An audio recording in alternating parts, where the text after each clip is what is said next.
My distinct pleasure to welcome back. We had originally enjoyed a wonderful forum back in the late summer, but with technical difficulties, Peter has graciously agreed to assist us in retaping this very special event. And so I'd like to take this opportunity to introduce to you Lynn Munn. And Lynn is currently living in Arizona, but she is from this area originally, and she is the stepdaughter of local civil rights pioneer William L. or Bill Moore. And I originally got to know the family because her mother was working with the county executive at the time on a memorial for Bill. And so as I got to work with the family and got to know more of the family and was very interested and was doing research, this has just kind of come out of that. And so again, I'd like to thank Lynn for taking her time to share this with us, and I'll turn the floor over to her. Welcome, Lynn. Thank you very much, Darlene. It's my pleasure to be with you and get a chance to do this again. Peter, thank you very much for your professional help as well. Well, please go ahead. I was asked to give some memories of the years that I knew Bill Moore. He was my stepdad, and he came into my life when I was 9 years old. My sister was 8, my brother was 7. My mom had married him and was taking the 3 of us children to meet him. And he just reached down, he was 6'2", big guy, and reached down to these little people and just scooped the 3 of us up in his arms and said hi. And then he told us that we could call him anything we wanted because we didn't know what to call him. Dad, Daddy Bill, or he said anything but late for dinner. So that was my introduction to him in 1956. He was a great dad, and just I really connected with him. I was 9 and he was dad until I was almost 16. He was a very busy person. He cared about things, and he was always typing away in his little office that my mom had set up for him in the cellar of a house in town of Binghamton. And he would go down there after supper and type away. And if I wanted to ask something or just talk or just visit with him, I would go down the steps and sit in this chair that was next to the little desk that he had there. And he would just stop whatever he was doing and give me his full attention. And now I treasure that because that was so special for a little girl to have daddy's attention. But he cared about so many things, and he saw so much injustice in this world that he wanted to fix it. And he tried to find out how. And he didn't have a lot of issues with Binghamton per se. I know that there was a time when he was concerned about nuclear proliferation, and he did do a protest about that. But Binghamton was in the north and was integrated, but he was very concerned about the civil rights movement and decided to take a temporary, he worked for the post office. He was a letter carrier. And so he did a lot of walking. He was in good shape, did a lot of walking all day long, delivering mail on the south side. He worked out of the south side post office most of the time. And he decided to take a temporary assignment in Baltimore, Maryland, where there was more unrest and desegregation hadn't happened yet. And so he was down there, and he would call us or send letters or cards or something. Occasionally he would take a bus home so that he could be with us for holidays and things like that. But mostly he had a Vespa scooter. That was his transportation. So he didn't bring that all the way back to Binghamton from Baltimore. He would take the bus.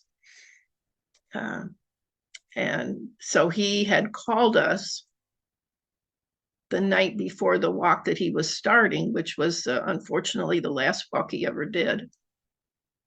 and he called.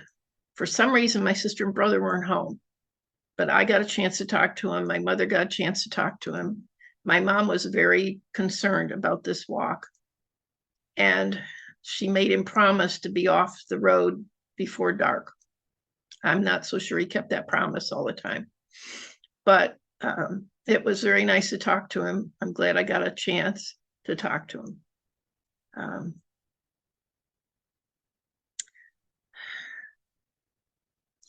I guess in looking at some of the questions, Darlene, you've asked, where were we living at the time? We were in town of Binghamton, right across from the top of Ross Park.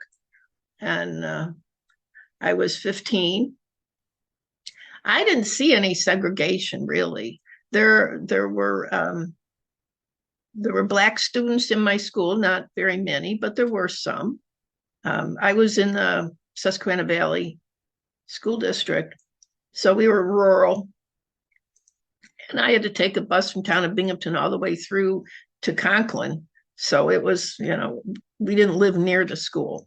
There was a small school in Park Terrace, which eventually closed, I think within a year or two, because Brookside opened. I was in the first graduating class of Brookside in 1959. And so I was a long way from the high school. So it wasn't, I couldn't walk to school or anything like that. And I do know that Bill had a rough childhood, I would say. He lost his mom very, very young.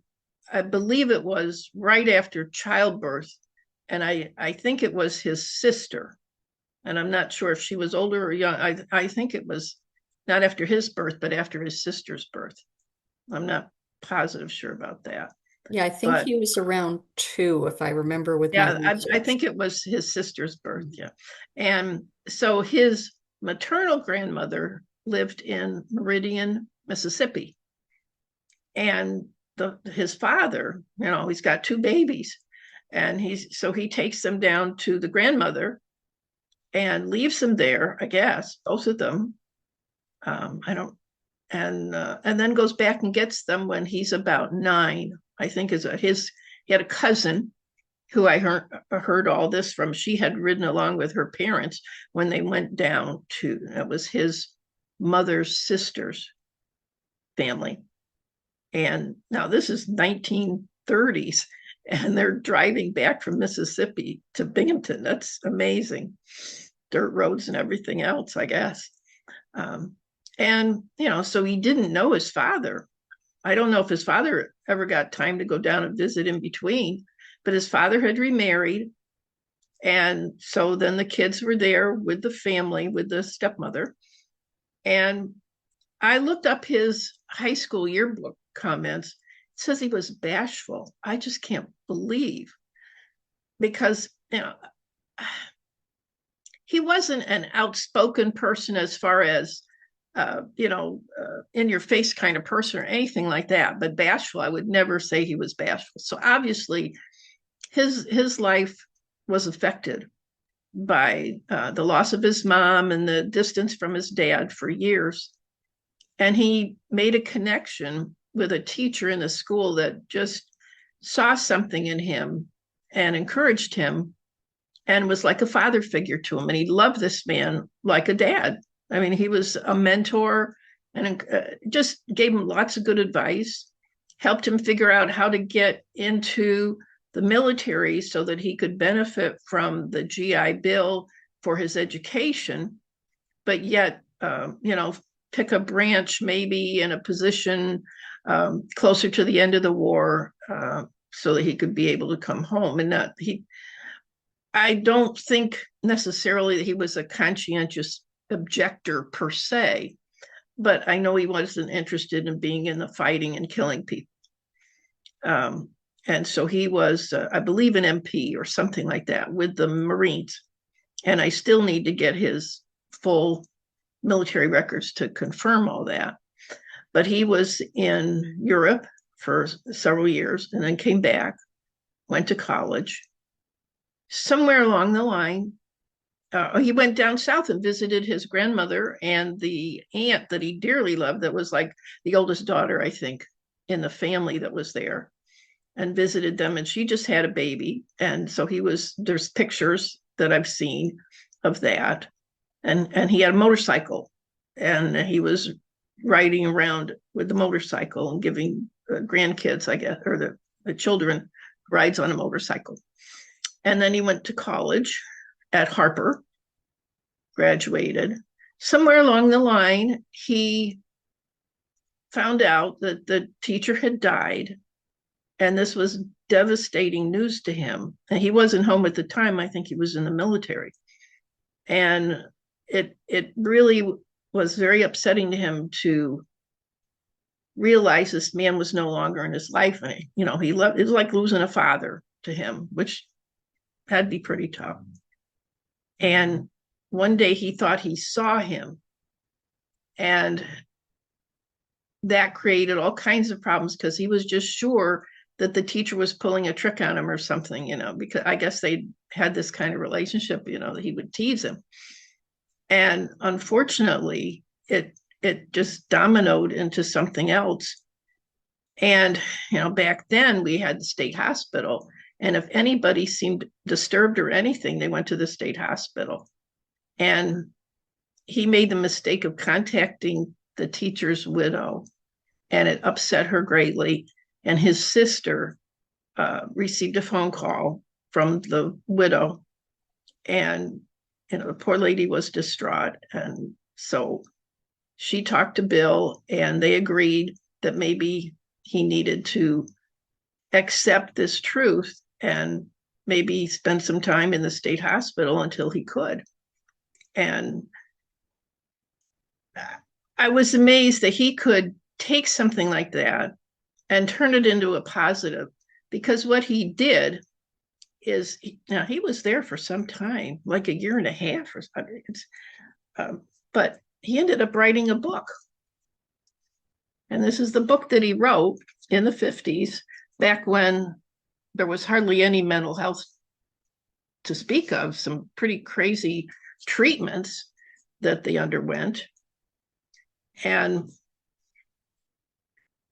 later, after he passed, my mom didn't know anything about copyrights or anything. So this became like a good resource for people that were dealing with, medical people dealing with mental illness, because he talked about what it was like to be in there and the treatments that they gave him, and the people that were in there with him. And I mean, some of them were crazy, and some of them were like him and had an unfortunate situation, and now they had to get out of that. But this book, unfortunately, was reprinted by somebody else, and Mom never got anything out of that. But this is the actual book. I had to go and buy one. She had one for each of us kids. There were 3 kids, and her copy, and then the author's copy that she had, but she kept loaning them out and she never got them back. So it had in the book, it said Papa's Book for Marilyn, which is my full name. And she did that for each one of the kids. And it got loaned to somebody and never came back. So I think I paid $85 to get a copy of this book. But someday, I've read it, but I need to go back through it now that I'm older. I'll appreciate it better. Yes, and I do know that the Broome County Library does have a book that's not in circulation. If one goes to the library, they can ask for it in a reference section under the reference librarian's supervision, and they can look through that book and enjoy it. But of course, it never can leave the library. Thank you for mentioning that, because Bill made notes in that book. There's handwritten author's notes in that book. And I think it's a treasure that the county historian has it in the library. He spent so much time in the library back when it was the other building, and I don't remember the name of the street. You're going to have to help me, but the building that is opposite the courthouse. On Exchange. Okay. And I can remember going there with him when I was a little kid, about 12, 13. And he just loved her. He always had a book he would, if he was taking a break while he was delivering mail, say eating his lunch or something, he had a book and he would pull it out of his back pocket and he'd be reading it, or wherever he had it. And he just loved to read. He just absorbed books so fast. I'm married to a man who loves to read, and he goes through books, fast too. And it's amazing. I don't read near so much. Something has catch my eye, and then I want to sit up all night and read it. Well, Bill's reading a book like every day, sometimes more than one book a day. No, they're both named Bill, my husband. But anyhow, that was what he was. He was either typing or writing. But out of this thing with the Mind in Chains is the name of the book.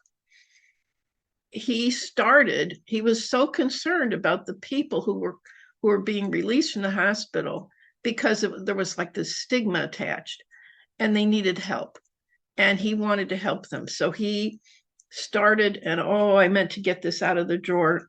He started I forgot to get one out. He called it Search Magazine, and the letters of search stood, service, education. I don't remember all of the. My mother came up with an acronym for the word search, and he started that. And the initial one he sent out to like all the states and all the hospitals that he could find. And he sent out this mass letter, and he asked for articles that he could put in here, halfway houses, anything like that, rehoming situations in a halfway house or something like that, medical assistance, social assistance, anything that would help these people. And it was like a clearinghouse. And this was something he was doing totally on his own. There was no Department of Mental Health at the time. And they wrote and asked for a copy of the magazine, which was like about, I don't know, 10 sheets of paper, both sides. And he would, it was mimeographed, and we would send it out every month. And the three of us kids would go around the table and collate it and staple it and put a label on it and help him that way. And he charged like $0.25 for this back in the late 50s, early 60s. And mainly early 60s, because he married my mom in 57. Okay. So, and he got to have quite a bit of people on the roster. Well, then he got into the civil rights. So this was before that. And so a nurse up in Syracuse took over search for him because he couldn't do both. And then he went on to Baltimore from there. But that was pretty impressive, to just start out of nothing, out of a concern, what his personal experience had meant. People started writing to him. They read his book, and they reached out to him for help and advice. And he was able to have doctors write articles and put it in the he called it magazine, for them, for the Search magazine. Let's see. I was going someplace else with that, but Well, when the nurse took it over, and then because he was shifting his focus, right. he had gotten some names involved with search. Yes, Is that it? he Okay. had some prominent doctors that were writing to him. It was amazing. He wrote to Jim Bishop, who was a very famous columnist at the time. And Dr. Alvarez was another famous doctor. These people would have been on television if it was like today with all the channels and things. And he had very interesting articles in there to help people. And it was just, he would take even when he and Mom were married, they had an agreement about how the money got spent, because, you got two working parents, and she did certain things and he did certain things. And he always had money set aside to use to help others. And he would, if somebody needed some money, one of these people maybe, or just somebody he knew from his mail route, he would give them money. And he was just that kind of caring person. Another thing that comes to mind, which is a tragic thing, when we lived in Park Terrace, there was a teenage boy who was just a year or two older than I was, hung himself in the front yard of the house across the street from us.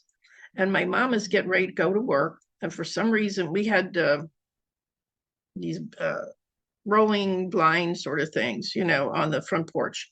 sunshade sort of things. And those were down. And so she had gone out the back door, get in the car, and she saw Jimmy hanging there. And she yelled, and Bill comes running out the front door. He couldn't see, but he bounded down the steps, and the two of them ran over there and got him down. She woke the neighbor up or whatever, got their attention. No one was, it's like 7:00 in the morning. It was just so tragic. It was like the day before school was going to start. He was going to have to go to 6th grade for like the 3rd time. And he didn't want to do that because he was old enough to be in 8th grade. And he was going to have to go to 6th grade again because he just refused to. He wanted to be grown up. He didn't want to go to, but Bill was right there and helped and tried, got him down. We didn't know CPR back then. This is what, 1960. And tried to save his life. It was so tragic. And things like that really made an impression on him. And so then he got into the civil rights movement and he saw the injustices. And there was some college kids and very well dressed. I mean, there's a picture from the paper in Baltimore. I think they were college students or young adults anyway, trying to desegregate a movie theater. And Bill got in line when he found out what they were doing. Bill got in line with them to go into the movie theater, and they wouldn't let them go in. So they called the police, and the police says, "We're going to arrest you." And they stood right there. They wanted to be arrested because they were protesting. This is how it was done. They were all very polite and everything. And the policeman speaks to Bill because, of course, he's white and he's standing with these black people. And he said, "No, you need to leave." He said, "No." He said, "You're going to arrest them. You're going to arrest me too." And he went to jail with them, got arrested. And so he goes to the post office the next day. And the black people who worked in the post office, he was like a hero. And they were thanking him. And they appreciated that he was willing to do that for them. When he died, Mom got letters from people in the South. And these were, heartfelt letters. And I was only 15 at the time, and I'm reading some of these cards, and people are saying, this man died for me, and I feel so bad. And sometimes it'd be $1 or $2 tucked in the envelope, and that was just, it was just amazing that people would care so much for a stranger, but they saw the fact that he was trying to do something for them. And I sent a copy of the letter that he was carrying to the governor of Mississippi, and he wanted to deliver this. And he was encouraging the governor to desegregate. And he reminded the governor, well, he told the governor, didn't know, but he told the governor, he said, I had ancestors there, my grandmother's there.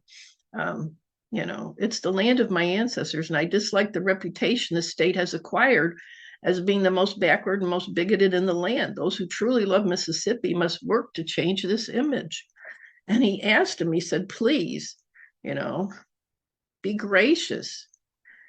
Give more than is immediately demanded of you. Make certain that when the Negro, which he was addressing the race, Black and African American were not common language back then.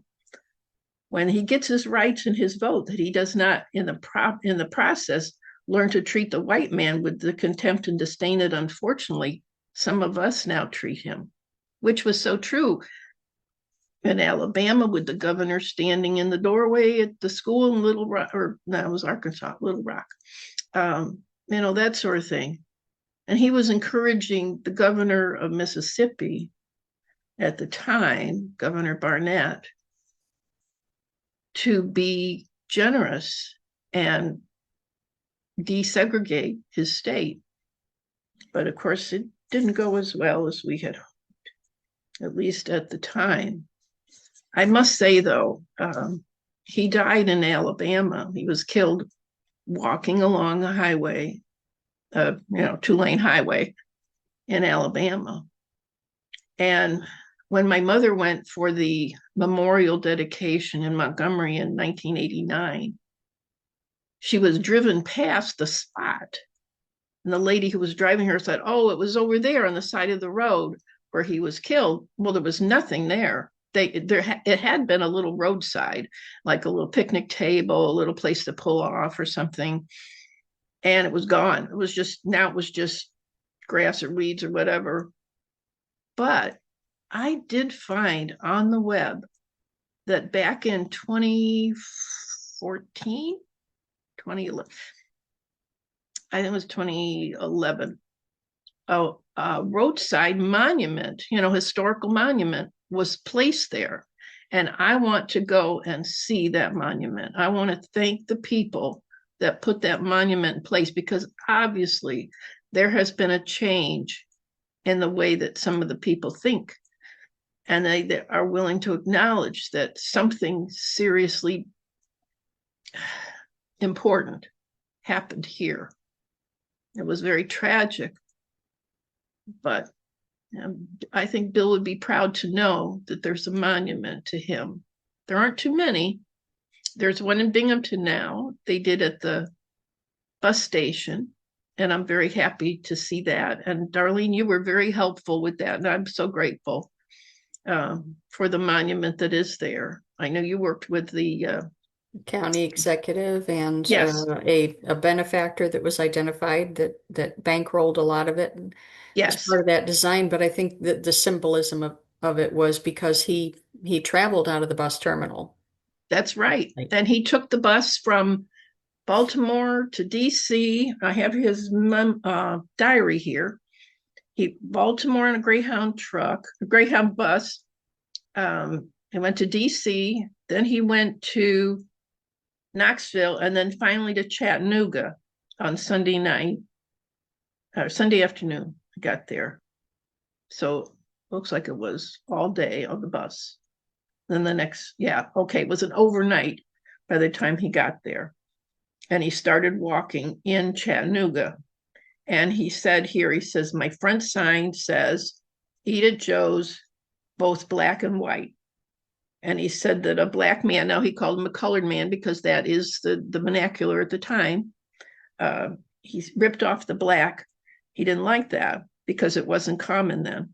He says it should say colored instead. And then he stopped for a milkshake a little bit later, and a woman asked about the sign. And he told her what he was doing. And she said, "I hope you make it." And he said, "I hope so too." He was concerned that the black people would be against him. But she said, "No, I think it will be the white people that will get you." There was a threat, even that danger, even then. But he talks about he had when he's walking all day long. I mean, he didn't stop until 9:30. The first night he found a deserted school bus at the side of the road, and that's where he slept. He had a bedroll of a blanket and I don't even know if he had a pillow. But I remember when Mom got this back, it was a duffel bag, like a military duffel bag. And he had like one of those two-wheel carts, that you see little old ladies taking their laundry or groceries in this two-wheel cart. And he had that, and he had a duffel bag, and he had this bedroll, and then he had these letters, and he had copies, hundreds of these, because Mom got about 100 of these back. And I still have quite a few. I've given a few out, but there's still quite a few. And these were printed. He did this in this is okay. He went and had it copied. It was originally his original search magazines were mimeographed, but this he typed and copied and double-sided. He had the one to the president on one side and the one to the governor on the other. But he talks about, he's trying to go in and go to the bathroom at a, gas station or something. And they aren't letting him use the facilities because of his signs. He's wearing these signs like those sandwich board things, and or he's, being given food that maybe has been tainted and messed with before it comes out of the kitchen. He got sick. I mean, there's a lot of that going on, and he is only walking 2 days. He died on the second day of his walk. He took the bus the first day or so, and then the second day. So I have this, which is very hard to read. Writing was terrible. He was always in a hurry when he was writing. So, but he had a little dog that walked with him for a while, and he didn't want to take care of a dog, and so he found some kids that were in the area, and they adopted the dog. They took the dog. So what else can I tell you about him? I guess my favorite memories are just the time that he was like a dad. We were in Florida first, Mm-hmm. and he took us to the shore over on Atlantic, and my brother saw something in the water he thought looked like a beach ball. And so he goes out. Now, let's see, she was maybe he's 7.5 years old. And he goes running out. Now, he can't go out very far in the water because he's short. He can't swim. And Bill goes running after him because he realizes what it is. It's a Portuguese man of war. And it must be dying because it's so close to the shore. And those things it has tentacles. It looks like a balloon on top, puffy. And then these tentacles hang down below and they will sting. And it got on Danny's legs. And Bill comes up and he takes his hand and he's rubbing these tentacles off of Danny's legs. Now, Danny had to go to the hospital and have those treated. That was serious. And I don't remember Bill saying a word about his hands, but I am sure that they were stung as well.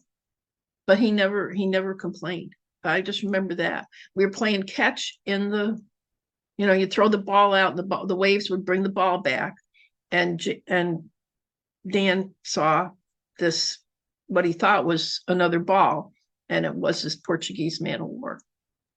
But that was the father figure person taking care of his family to do that. And everything you've mentioned about him, the one theme I keep hearing is that he was a gentle giant, so caring for many others, but really that was the overarching, his so much care for others and just that gentleness despite his size. He was kind. Mm-hmm. I never saw him get angry. He had really creative ways of disciplining kids. He'd never been a dad. He didn't know what to do. But I can remember one time it was Dan's job to do trash, to come home and burn the trash. And I guess a certain day of the week or something was the day he was supposed to do it. Well, Bill comes home from work. I'm there. I don't know where Shirley is, but Danny's not there. Mom's not there.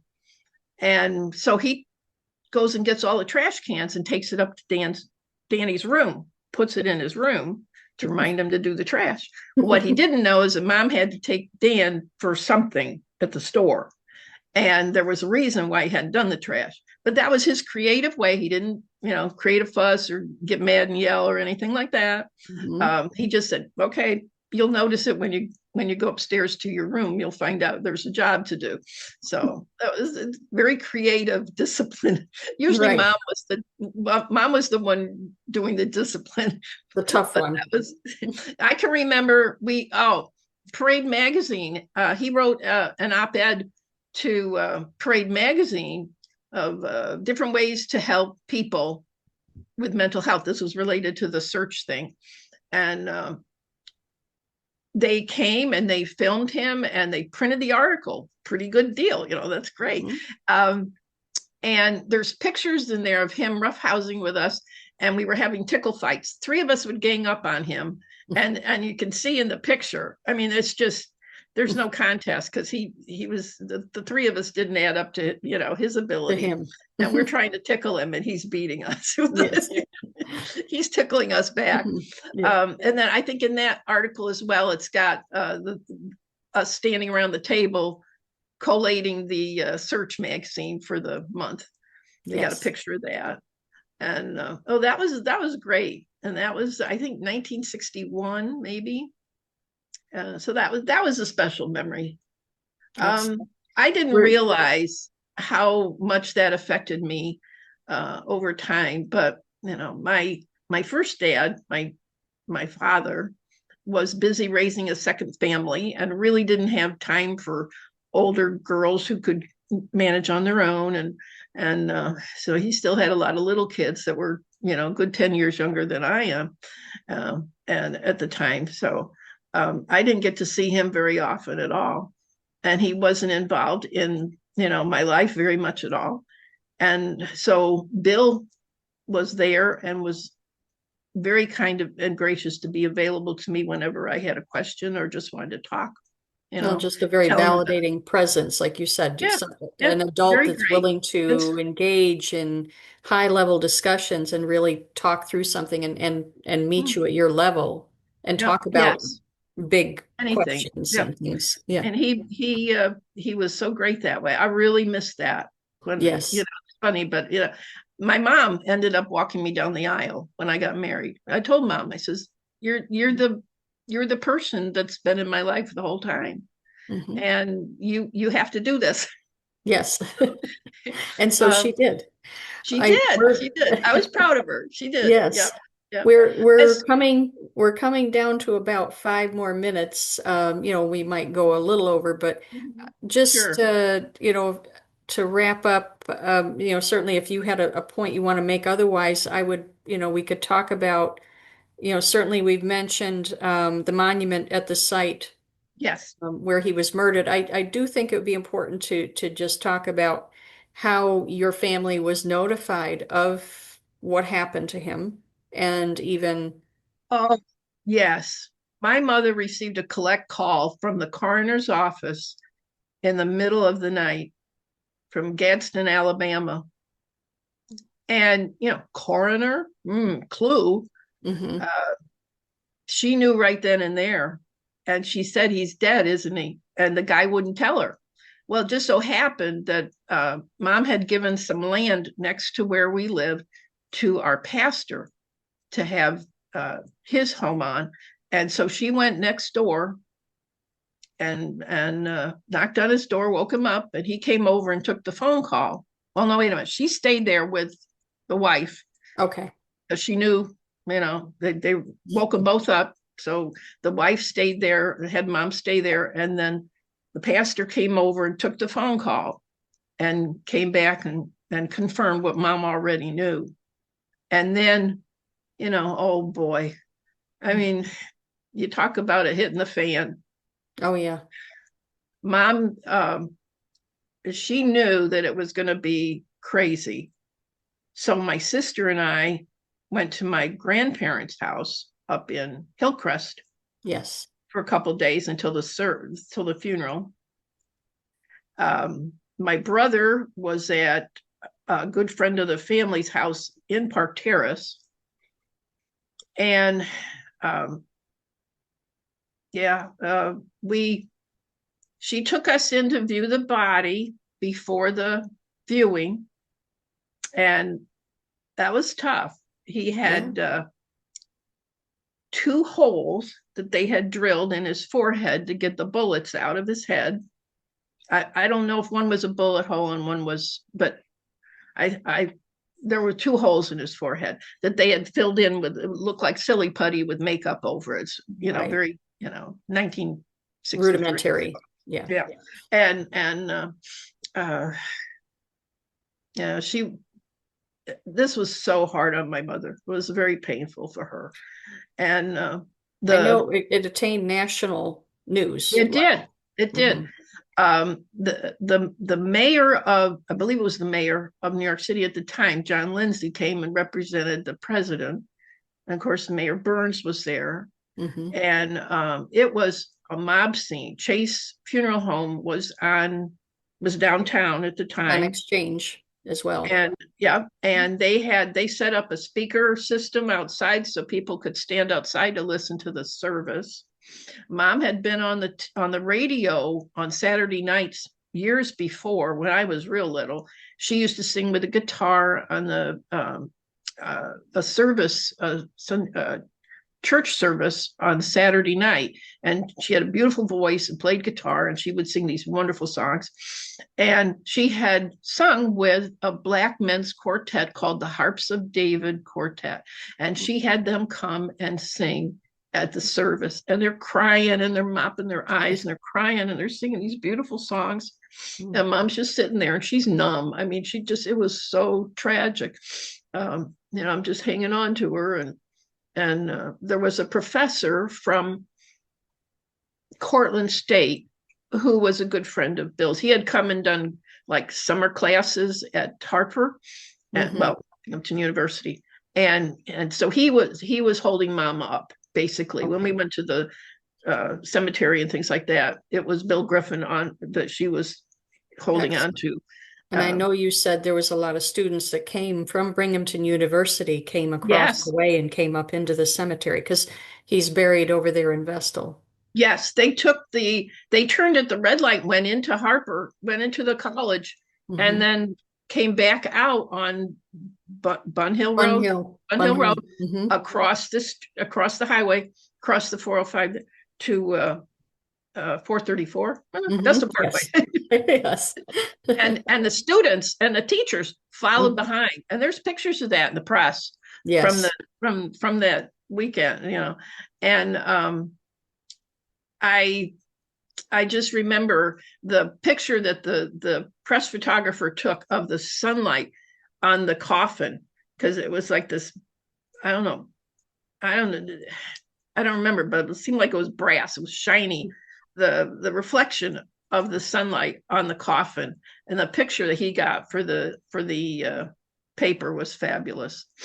As far as recognition, I mean, the monument there in Alabama, and then the one there at the Binghamton bus terminal, bus station, the new hub thing. That's great. I think he deserves, and then of course his name is on the monument in Montgomery. I think the National Civil Rights Monument. Right. And I think it's great, but I really want to see him remembered more, maybe during Black History Month, to have something where they learn about these people that are on that monument and what they did, and they discuss them. There is a magazine that they put out at the time. I'm not quite sure if all the information in there is complete and accurate. I want to look into that, and I am planning a trip this fall because I'm 78, and so I don't have too many more years. And I have some of Bill's things. I have his diary. I have the cart that he used. I have his duffel bag. I have some other things, memorabilia. There's a lot that's been lost over the years with moving around. My mother had to find space for, and then, so what I have left, I don't want to lose, and I want to find the right place for it. Yes. And I was that's honored. Very important. Yeah. I'm just thrilled that I can plan this trip and go and see that monument and meet the people that hopefully meet the people that approved putting that historical marker. I want to thank them, because there was nothing back in '89. So obviously years later, things have changed, and I want to thank them for that, because Mom would be very pleased to know that. Yes. And there also, I think, while your mother was still alive, there was a documentary made about him by Keith Beauchamp, who's also the one who did the well-known documentary on Emmett Till. And he came to Binghamton and filmed a lot of this, but interviewed you and your siblings. I'm trying to remember if your mother, it started before, but I'm wondering now if your mother had passed by that point. Yes. Okay. My brother passed the following spring. So it was okay, let's see, 2010, something like that. Yeah, right, right. Mom was gone by then, just a year or so. Okay. Yes, and that was great. I really appreciated the help from Tanya with CBS. Actually, was Hmm. involved in that with investigative TV, Yes. and it was very helpful. I really appreciate the program. And my sister said more in that interview than I did. I was proud of her. She really spoke up. Danny, my brother, Dan, he kept things alive. He kept the the desire to keep Bill known Yes. alive in the community. And there was help me, Major somebody Barnett. who, Barnett. Hmm. yes, who was very involved in starting the fund to pay for a Hmm. memorial and things like that and get that Yes. going. So there's people in the community that didn't forget Bill, and I'm very grateful for that. I'd like Yeah. to see something done even during Black History Month, or April is the month that he died, but also Mhm. he would have been 1 year older. He was 35 when he died. He would have been 36 5 days later. Wow. And so I think his service ended up being on his birthday or right close to it. Okay. And it's just hard to believe. My son is now 47, So you and I think, just yeah, can't believe, Bill what died when Bill he was was able to accomplish just in his yeah, short life. Hmm. 36. The loss this past year of Charlie Kirk really hit home to me because he was 31, and I'm thinking, gee, Mm, Bill was 35. right. So much that they did in a short time, Hmm. and yet just think what they could have done if they had 40 or 50 more years. I mean, what would Bill do with a computer now? Yeah, it's Wow, hard to believe. You think he about, would he would love it. He'd be typing away like crazy. I mean, he'd be 100 years old, so he would, but even you with the never know. computer age 20, 30 years ago, he would have been in seventh heaven to have be typing away. Yes. But he became a Christian, and was baptized, and so he's up there in heaven, and I'll see him again someday. That's fantastic. And that's the hope we have, those of us with faith and those, as part of that faith community. It's such a big thing. And I still think there were so many things that informed his beliefs, as you said, spending that time in Mississippi as a child. I think, he saw some things that definitely formed his protectiveness and his just natural nature to protect others and his gentle giant uh, Mhm. uh, persona.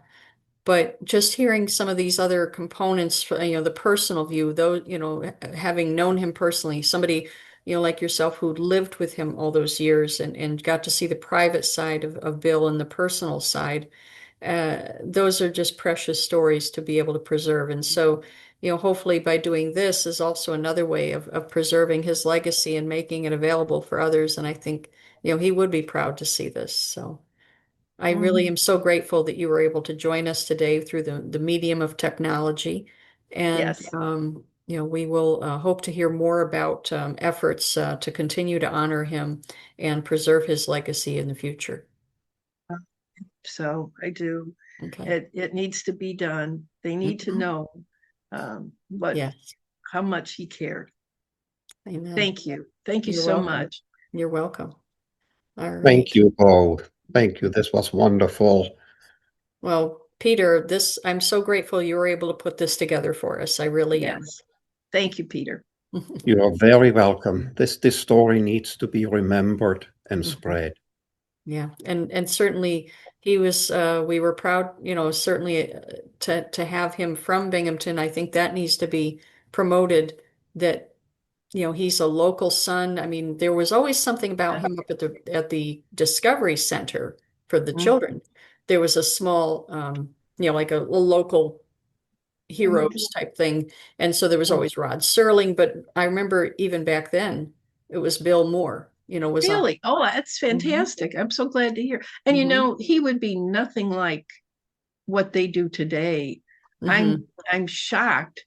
You know, what Dr. King said, the content of their character. Mhm. These people, Yeah. there's Well, but again, he has that he's got that gentle persona, and I Hmm. think just being able to tell these stories, it shows how I really think in so many ways the Spirit of Christ, Amen. when you put forth kindness and you put forth love in the world and what comes back, He and cared, truly cared. he, his legacy outlives the person that took his life. You know, Oh, absolutely. people Yes. remember Bill, they don't remember that person.